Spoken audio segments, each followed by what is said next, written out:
225 décès maternels pour 100 000 naissances. La mortalité maternelle reste encore une préoccupation en Afrique occidentale. Bientôt une rencontre en Côte d'Ivoire où l'on enregistre chaque jour 15 décès maternels. Ce soir, on reparlera de la route Pont-Como à Nibi-les-Cros. Elle a été livrée, vous le savez, samedi dernier. Cet axe a une histoire, on vous la racontera dans cette édition. Et pour l'éphéméride ce soir, on s'intéresse à une élection à la présidence, celle de Hugo Chavez, ex-président du Venezuela. Hugo Chavez, 44 ans, est élu en 6 décembre 1998. Bonsoir à tous, 19h, le journal sur RTI 2, bienvenue à tous. On commence par ces chiffres. En Afrique occidentale, on note 225 décès maternels pour 100 000 naissances. En Côte d'Ivoire, on enregistre chaque jour 15 décès maternels. Le pays va abriter du 12 au 14 décembre prochain la 5e rencontre annuelle du partenariat de Ouagadougou. Elle est initiée par le ministère de la Santé et ses partenaires. Delphine Blas. La planification familiale ou le planning familial est l'ensemble des moyens qui concourent au contrôle des naissances dans le but de permettre aux familles de choisir d'avoir un enfant. Depuis plus de 37 ans, le planning familial existe en Côte d'Ivoire, mais la méthode est peu connue. Vous avez combien d'enfants? J'ai 2 enfants. 2 enfants. Le premier enfant à quel âge? Il a 6 ans. Le deuxième? Il a 3 ans. Je voulais voir le gynécologue. Qui me donne des conseils si je peux actuellement prendre une grossesse ou je dois attendre un peu. La question de la planification familiale au niveau des jeunes est aujourd'hui au centre de toutes les préoccupations parce que le constat est alarmant. En Afrique occidentale, nous avions environ 225 décès maternels tous les jours. Et sur ces 225 décès maternels, la Côte d'Ivoire enregistre un peu moins de 15 décès tous les jours. Vous voyez, la situation est difficile, elle est triste. Et voilà pourquoi nous repositionnons la planification familiale dans le concept du partenariat de Ouagadougou. Pour promouvoir la planification familiale, 9 pays francophones de l'Afrique de l'Ouest ont décidé de se mettre ensemble à Ouagadougou en février 2011. Leur 5e réunion est prévue à Abidjan le 12 décembre. Au programme de la santé de la mère et de l'enfant, on s'active. Ce sera l'occasion de tout examiner et de planifier les choses. Ce partenariat Ouagadougou veut qu'à l'horizon 2020, nous ayons 2 200 000 utilisatrices nouvelles de la contraception. Dans ces 2 200 000, la Côte d'Ivoire s'est engagée à fournir environ le quart, c'est-à-dire environ 500 000 nouvelles acceptrices. Communication et sensibilisation, beaucoup reste à faire. La Côte d'Ivoire a décidé de se doter d'un cadre juridique. La Côte d'Ivoire, très bientôt, aura un cadre juridique approprié pour la santé sexuelle et reproductive. Imaginons-nous que les jeunes de moins de 21 ans n'ont pas accès à la contraception. Et pourtant, nous savions combien de grossesses non désirées qu'il y a dans les établissements sanitaires. Vous avez les informations.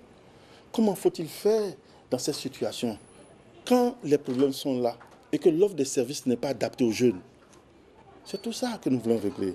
Nous voulons faire en sorte, dans nos communautés les plus loin possibles, qui n'ont pas accès aussi à la contraception, comment faut-il déléguer la tâche pour qu'il y ait des relais communautaires qui puissent redistribuer les services de planification familiale. L'utilisation de la contraception permet d'éviter les grossesses trop précoces, trop rapprochées, trop tardives, trop nombreuses et non désirées. Elle a été livrée samedi dernier, la route Pont-Como à Nibi-les-Cros. On reparle de cette nouvelle route qui relie la capitale du Djoua-Blanc au village d'Anekwa-Diokro. Un véritable joyau qui, avant sa réhabilitation, donnait le vertige aux usagers du fait de son état de dégradation très avancé. Cet axe a une histoire. Elle nous est contée par Eugène Atoubé. 87 km 500 de route entièrement réhabilitée munie de toutes ces signalisations horizontales et verticales et sur laquelle on roule tranquille avec beaucoup de plaisir. La route reliant à Bengouro à Nibi-les-Cros, fierté de toute une région et de l'avis des experts en génie civil, un joyau. Un joyau dont la réalisation a rencontré de nombreuses difficultés. Quelquefois, on est obligé de faire des déviations. C'est principalement dans les zones de bas-fond où il y a des anciens petits ponts qui sont défectueux qu'il faut remplacer. Mais s'il s'avère qu'on prend une pluie ou les bas-fonds ne sont pas asséchés, ça pose beaucoup de difficultés techniques. Et le trafic aussi, il faut le maintenir en toute sécurité. L'axe Pont-Komoué-Agnibilekro a fait peau neuve. En réalité, une vieille route. Ce tronçon intègre une route construite dans les années 70 et classée route nationale.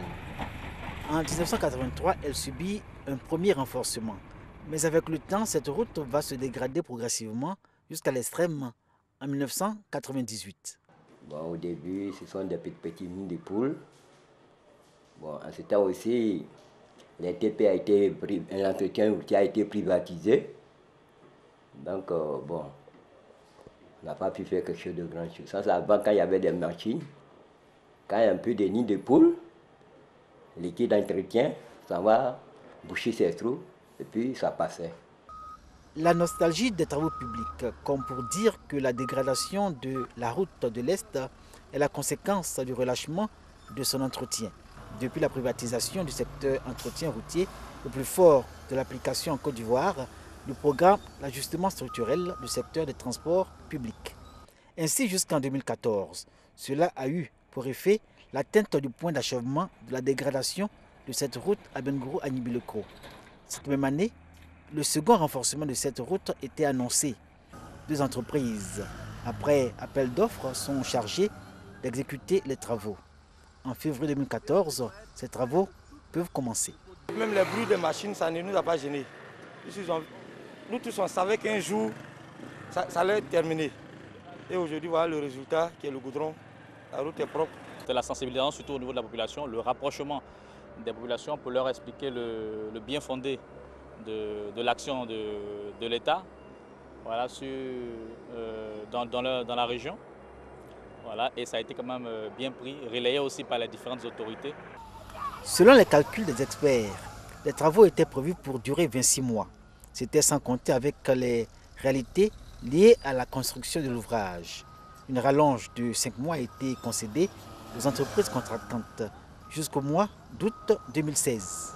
Voilà, trouver des zones d'emprunt pour apporter le bon matériau, faire la bonne exécution avec les différents essais des différents laboratoires de contrôle, voilà, pour nous attester au moins de la bonne tenue et l'importance quand même du sol en place. Donc il y a d'abord ce travail-là qui se fait en fondation, et ensuite nous avons eu le travail de la couche de base, voilà, qui a été en grave ciment, voilà, pour encore solidifier ce que nous avions, disons, apporté sur le support en fondation.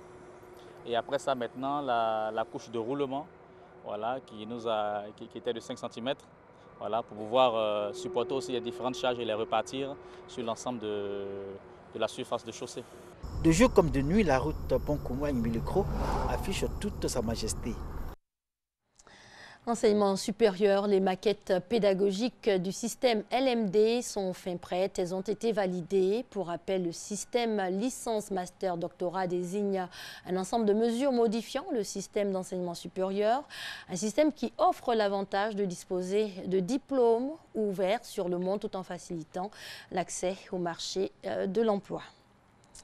On s'intéresse à présent aux personnes en situation de handicap. Elles sont de plus en plus nombreuses à travailler dans le secteur informel. Grâce à leur métier, ces personnes sont épanouies, véritables modèles pour celles qui hésitent encore à franchir la barrière du handicap. Moussa Konaté. Il n'entend pas le bruit de son rabot, mais ne perd pas le contrôle pour redresser cette planche. Dao souffre de surdité. Il doit son épanouissement à ce métier de menuisier. C'est quelqu'un qui est beaucoup intelligent. Quand quelqu'un veut un modèle, on donne les catalogues, il choisit le modèle qu'il a besoin. Bon, lui-même, il arrive à faire ses gabarits, sortir les dessins, aller à la machine, faire les achats, les bois, tout, puis il vient faire le montage et ça sort parfaitement. Dans cet atelier, ils sont au nombre de 5, tous des sourds venus apprendre la menuiserie. Des personnes qui brisent la barrière de leur handicap pour se faire une place dans la société. Plusieurs y sont parvenus en exerçant des activités. Avec les amis que j'avais, il y a un parmi eux qui, lui, s'est déjà lancé à cette activité et qui me faisait découvrir que c'était une activité qui donnait vraiment à manger et qui pouvait même permettre à quelqu'un, s'il était bien organisé, de pouvoir résoudre des problèmes très importants, faire même se réaliser même. J'ai commencé avec une table. Aujourd'hui, vous venez, vous voyez, c'est une caisse, on peut même ranger les choses à l'intérieur. En fait, souvent, j'oublie que je suis handicapé parce que sur le terrain, je croise ce qu'on appelle hand-grip valide. On lutte les t-shirts ensemble. Mon handicap ne m'a jamais empêché de faire ce que je veux. Je vois des gens encore plus handicapés que moi qui font peut-être des trucs un peu plus difficiles que moi. Donc, à mon niveau, il n'y a pas de souci. Il n'y a pas de souci. Je fais tout pour m'accrocher, en fait. Voilà, parce que s'il veut m'apitoyer sur ce sort-là, vraiment, on va être toujours colonisé par les autres, alors que ça, c'est un truc que je vais enlever dans mon esprit. Le secteur informel semble être le domaine de prédilection des personnes en situation de handicap. Même si le débat sur la stigmatisation n'est plus d'actualité, elles sont le plus souvent seules face à leur destin. C'est le cas de Germaine, personne de petite taille, retranchée ici à Blocos dans la commune de Cocody. Elle est tresseuse. Je tressais pour les gens dans les salons de coiffure et j'ai arrêté. Et je suis restée à la maison, me débrouiller à la maison jusqu'à ce que je puisse avoir un peu d'argent pour faire mon conteneur, acheter mon congélateur et un peu de mèche. Je me suis installée. Malgré mon handicap, ça ne m'empêche rien. Je suis fière d'être ce que je suis. Il y a des gens, même par curiosité, viennent voir comment je suis et puis ils acceptent de venir s'asseoir, puis je les tresse. En tout cas, je m'en sors bien. C'est de ça que je nourris ma fille, ma famille. En Côte d'Ivoire, les initiatives pour le bien-être des personnes handicapées sont légion. 300 d'entre elles sont aujourd'hui dans les administrations publiques. On note aussi l'octroi d'un véhicule de liaison et la hausse de la subvention de l'État. Des actions pour renforcer les motivations de ces personnes déjà fragilisées qui ont aussi leurs compétences à faire valoir. Et pour l'éphéméride, ce soir, on s'intéresse à une élection à la présidence, celle de Hugo Chavez, ex-président du Venezuela entre 1998 et 2013. Le 6 décembre 1998, 6 ans après son putsch raté, Hugo Chavez, 44 ans, est élu président. Il fera 4 mandats, mais il ne pourra pas terminer le dernier. Il meurt à 58 ans, emporté par un cancer. Franck Quadio. En février 1992, le lieutenant-colonel parachutiste Hugo Chavez prépare un coup d'État. Il veut, avec un groupe d'officiers, renverser le président Carlos Andrés Pérez suite à une violente répression de manifestations de rue. La tentative de putsch est un échec.